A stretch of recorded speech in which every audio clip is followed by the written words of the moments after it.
I would like to thank Secretary Roy Simatu for proposing the creation of the Environmental Protection and Enforcement Bureau within the Department of Environment and Natural Resources at the budget hearings last year. The severe lack of enforcement resources for the task at hand was demonstrated at many levels and sectors, and an institutional arrangement was truly necessary to address the multiple challenges the DENR faces. I've long been frustrated with the lack of enforcement of the provisions of the environmental laws I authored, and the country continues to face crisis after crisis in the environment despite the edicts under these laws. House Bill 6973, creating the EPEB, should be able to respond to this dilemma. The economic costs of the failure to address these violations have a much higher cost in environmental degradation, lost ecosystem services, and productivity and biodiversity loss. There is also a toll on actual public resources that are poached, stolen, and destroyed due to lack of enforcement. This bill will afford the DNR the personnel, the equipment, capacity, and the budget so that the prohibitions under these laws will be enforced, so that administrative orders and decisions such as cease and desist orders will be implemented. Even Supreme Court orders such as the one awaiting finality regarding the duties of the two water concessionaires will finally see completion. On the issue of firearms, this bill will put to rest the continuing dilemma of arming our enforcers. We cannot be perpetually outgunned, but we also need the safeguards of strict training and vetting so that we do not add to the volatility of the situation on the ground. The bill also prohibits temporary restraining orders for the lawful enforcement of environment and natural resources laws. While already in the rules of procedure for environmental laws, there are still some judges who issue the TROs. The operative term, of course, is lawful. The enforcement would need to be lawful in order to be free from the looming threat of judicial intervention. But to do all of these successfully, we need to understand a few things. First, we need to free this bureau from political intervention at all levels. The bill makes any serious intimidation of an environmental enforcer a crime of direct assault. So anyone calling the bureau to exert political influence would be taking the risk of being found liable for a crime. The bureau would still be enabled to fight every little environmental fire happening on the ground. It would need to be strategic and ensure that functional responsibility should be as low to the ground as possible.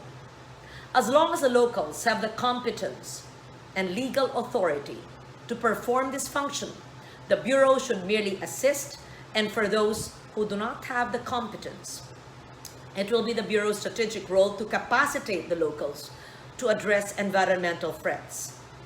In any case, the threats local authorities cannot handle are those that come from above, as well as those that are from the authorities themselves. It is unfortunate that we cannot legislate strategy, but we can ensure that planning and priority setting by the Bureau would provide the highest compliance returns for the lowest costs. The selection of what issues it will use its powers on would have to be based on rational and practical choices, but wide-ranging impact. Some flexibility should be allowed so the agencies can find the optimal mix of regulatory instruments to achieve the goals and targets. Strategizing would mean the right amount of action that would cause deterrence, compliance, incentivization, and the ease of enforcement and penalty imposition, including the possibility of name and shame campaigns and capacity building when there is a shortfall in capacity to achieve the targets. Such a strategy must be clearly communicated to both personnel and the regulated community, and progress should be clearly measurable. The application of machine learning, digitization, report consolidation, and alert systems for violation of spills would be crucial. The detection of violation would have to be strategized clearly. I need not remind you that it needs to be compliant with our international obligations, both under the multilateral environmental agreements as well as international laws on human rights and justice. The most important principle in enforcement response is a commitment to the rule of law and timeliness. This, again, is difficult to capture in legislation, so the institutional mechanism should make it easy for the Bureau to be fair, swift, certain. Permitting should be seen as a system to prevent having to deal with resulting pollution. Permit conditions must be clear, enforceable, based on law and technical guidance, and clearly communicated to the regulated community. Most companies, especially big ones, would say that they would like to comply if only the policies were clear and realistic. Stages and red tape in the approval processes have to be reduced to achieve a critical mass of compliance. People would tend to follow the laws if they think that you're being fair, enforcing properly against violators, and successfully prosecuting them, and of course not being selective. I need not emphasize that public participation is not something to fear. In fact, especially in wildlife law, we would need the help of the public in reporting so that we can find hotspots, close portals such as web-based selling or regular routes of contraband, and the concentration of violations. While we would need to be highly trained to recognize prank calls, it is time to understand that the public needs to be reassured that the reporting yields results and does not put the reporter at risk. It must, however, be noted that public participation has taken a hit in the last few decades as the resulting compliance or enforcement does not meet expectations. And as previously outlined, it can foment community division. As such, public participation has to start from the beginning, during the planning of their surroundings, and a toxics release inventory clearly posted for them to know the risks they face.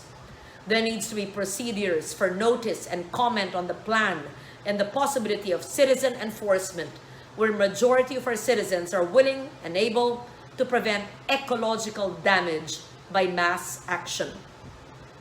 As the window to address climate change comes to a close much faster than we expected, we cannot be complacent. The IPCC says we only have until 2030 to make the shift to avoid catastrophic climate change. An enforcement bureau may be one of the most crucial ways we can do that. Once and for all, close the plants and industries that could not comply or repeatedly violate. But mind you, this bill is not going to give us a magic bullet. We would still need to do the heavy lifting required in other ways. Our consideration is that local governments will be getting an inordinately higher share of all national taxes due to the Mandanas versus Ochoa decision once its implementation starts this year.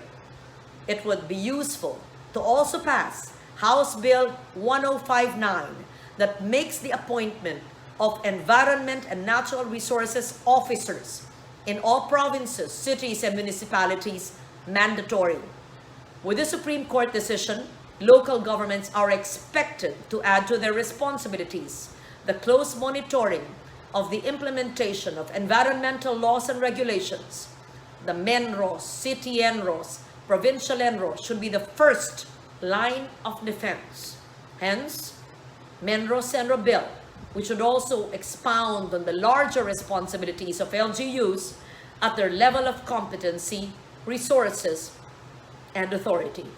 This should also be tempered by an admission of the continuing patronage politics operating in some local governments by providing greater public participation and citizen safety measures to unseat known executive using fear and violence to perpetrate environmental crimes and corner local resources. Hopefully, these two bills, once enacted into law, will translate to a stronger enforcement environment capacity at all levels of governance and government. Isang luntiang araw sa inyong lahat. Thank you. God bless you.